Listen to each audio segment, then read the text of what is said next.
দর্শক, ঈদের ঠিক আগ মুহূর্তে সরকারি ছুটির দিনে জমজমাট কেনাকাটা। রাজধানীর শপিং মলগুলোতে ক্রেতাদের চাপ বেড়েছে কয়েক গুণ। এতদিনের ব্যস্ততায় যারা পাননি ফুরসত, তারা সারছেন এখন ঈদের কেনাকাটা। আর এদিকে শেষ সময়ের ক্রেতা উপস্থিতিতে ভালো ব্যবসার প্রত্যাশা বিক্রেতাদের। দরজায় করা নাড়ছে ঈদ, উৎসবকে রাঙিয়ে তুলতে তাই তো সকাল থেকে শপিং মলগুলোতে দেখা যাচ্ছে ক্রেতাদের উপচে পড়া ভিড়।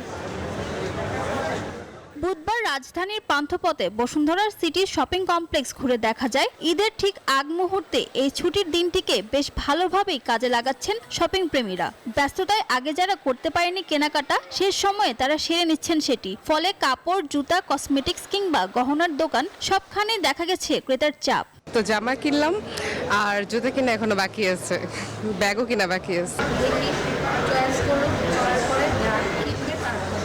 ক্রেতারা বলছেন ঈদের আগে ছুটির দিন পাওয়ায় কেনাকাটা করতে বেশ সুবিধা হয়েছে। পরিবার পরিজন নিয়ে কেনাকাটা করতে ছুটির দিন ছাড়া তেমন সময় পাওয়া যায় না। ব্যস্ততার কারণে কিছু করেছি শপিং, কিছু বাকি আছে আর কি।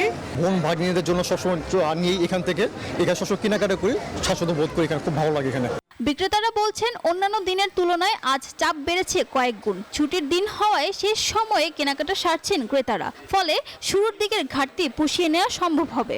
আসলে আজকে ছুটির দিন হিসাবে আলহামদুলিল্লাহ যথেষ্ট ভালো কাস্টমার আছে। আর আগামী 5 দিনের মধ্যে আশা করি আল্লাহর রহমতে আরও ভালো হবে, ব্যবসা বাণিজ্য ভালো হচ্ছে। বিশেষ করে বসুন্ধরা সিটিতে আলহামদুলিল্লাহ শুরু থেকেই ভালো কাস্টমার আছে। বরাবরের মতো এবছরও রোজার শেষের দিকে মাঝরাত পর্যন্ত খোলা রাখা হচ্ছে শপিং মল। এতে সকাল থেকে রাত সারা দিন ভরে কেনাকাটার সুযোগ পাবেন ক্রেতারা। ফারজানা রিয়া, নিউজ 24, ঢাকা। ওয়ালটন আবারও মিলিনিয়ার অফারে ওয়ালটন ফ্রিজ কিনে আপনিও হয়ে যেতে পারেন মিলিয়নিয়ার।